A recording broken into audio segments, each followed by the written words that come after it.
As the sun sets over Komodo National Park and the fruit bats take to the sky, there are other animals that also take advantage of the darkness. Nightfall brings security in the dark, as well as cooler and more manageable temperatures.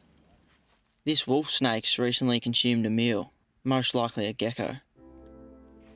They swallow their food whole, so you can see the prey item sitting in the stomach, stretching the skin between the scales.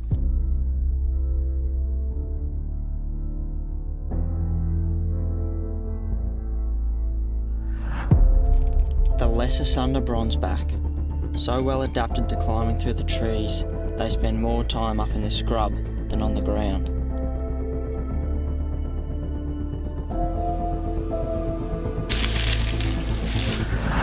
So we've just come across this lesser Sunda pit viper. These guys are so vividly coloured, and not only do they come in this bright green colour, but you'll also find them as a bright yellow or a bright blue. You'll notice it's quite thick in the middle. They're not normally like that. This thing's just had a feed, potentially tokay gecko or something of the likes. These guys do predate on a large variety of animals, from small birds, other reptiles like geckos, and small mammals as well, and frogs too. So they do have quite a big variety that they're going to consume out here. Normally they'll be sitting in ambush in a tree. Our guide here, Agus, was saying that he'll typically see them around 1 to 2 metres height, but they do go much higher up in the trees as well, he's saying. So, pit viper, they've got a heat sensing pit between their eye and nostril on either side of their head there. I think we might keep searching, see if we can find another one, and hopefully a blue one on this trip as well. How good's that?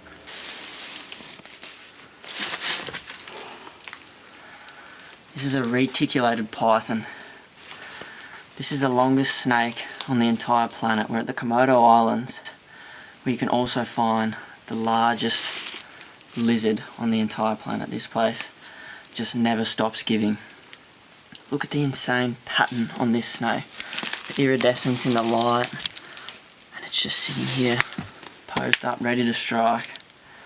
We came across this thing walking through this cave, and it is unbelievable. This is obviously tiny. These snakes get over 7 metres. The largest recorded specimen was 7.5 in captivity, but they're rumoured to get 10 metres long, or 30 foot. So yeah, this is absolutely tiny. They'll get thicker than my leg. So it'd be unreal to see one fully grown. But for now, this is just such a great sighting. This cave where this snake's living is full of bats. They're a type of fruit bat. Agus, what type? This one is Topsonia peroni. Topsonia peroni? Fruit bat? Yeah. And this guy would just be living the dream over here. These bats sit on the roof all day and are active during the night. So if he really wanted to, he could just hunt in the daytime or sit perched up in ambush and strike out as they fly off in the night, because typically it's too hot to be active during the day in these parts. I'm sweating bullets right now, as you can probably tell.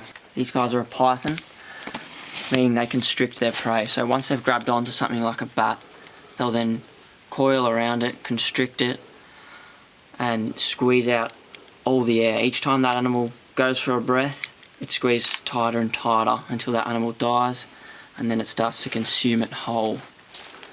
An adult retic could theoretically eat a small human. So these are not a snake to mess around with once fully grown. They've got some pretty gnarly teeth.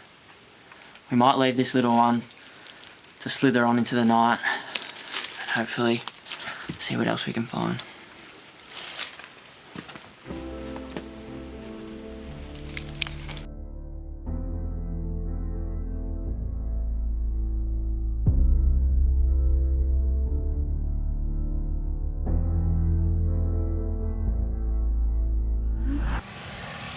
So this is much more what you'd expect to find with these vipers. Sitting up, elevated off the ground in a branch like this, waiting in ambush for an unsuspecting prey item like a gecko or small mammal something like a mouse or a rodent that's going to be cruising through this grass here. And this viper's just sitting and waiting for the moment to strike out. Those heat sensing pits I was talking about with the other animal are going to help it to detect that mouse as it moves through, probably foraging for fallen insects or fruit, things like that. And he just waits here in ambush just for the right moment to grab him, maybe a gecko climbing up the branch. But it's so cool to see such a brightly coloured animal out here in the Komodo National Park. The tokay gecko or tokay gecko, these things are massive and pretty ferocious too. They got a really big bulky head, and they actually feed on other lizards, other geckos, skinks, as well as insects like centipedes. They're called the tokay gecko because their call sounds like someone going tokay. It's pretty cool to hear. And there's not just one on this tree here. If you come around this way, there's a second one down there. And on the back of his tail, it changes, and that's called regen, because the tail has been regenerated or regrown after being dropped by a predator grabbing it. So we've done it. Perched up on this little branch here is the blue variant of the lesser Sunda pit viper. This blue colour is a lot harder to find than the green ones. They're just not in the same numbers. And normally they're quite a vibrant blue, just like the green and yellow ones are. But this one is actually deep in shed, so you can tell that by the opaque eyes. They get that liquid forming between their scales, which they have scales over their eyelids as well. So once this thing sheds, it's going to be a completely different colour. It's going to be way more bright, stand out a whole lot more. But, I mean, regardless, it is so cool to see one like this, and this is so much bigger than the other ones we've been finding. This is a proper adult. They don't get too much bigger than this. So this snake is going to be able to take down much larger prey items. It's going to have a greater venom yield, so if you get nailed by this thing, you're in a bit more trouble. They do cause a fair bit of pain and can lead to fatality or death. So out here, we're miles from help. You do not want to get done by this thing. But I'm just going to admire, get our photos, and yeah, enjoy the moment.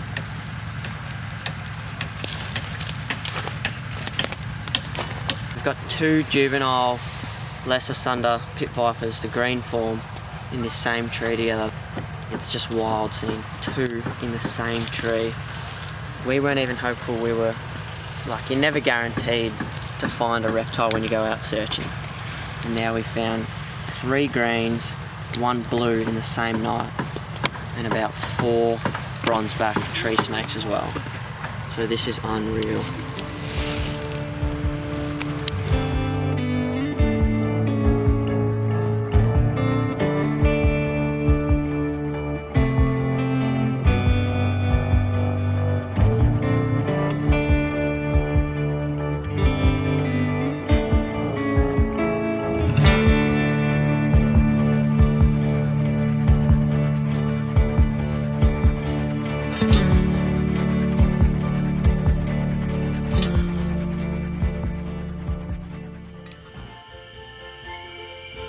So in front of me here is the 3rd colour variant of the lesser Sunda pit viper. This is the bright yellow form. We found the green, we found the pretty hard to find blue, and now we've come out here to actually someone's property to find the 3rd one.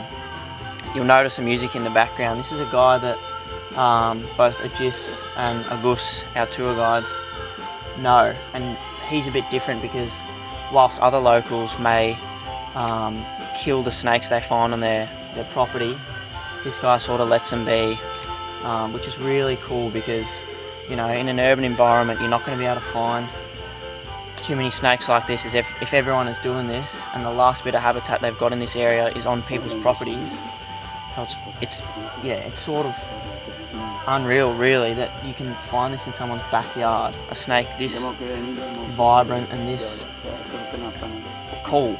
Like, these are an awesome snake to find. He is moving off, so we might lose him, but there's actually a second one behind him as well. So that's 2 yellow insularis just sitting here as this guy's chilling in his house. I mean, it does not get much better than that.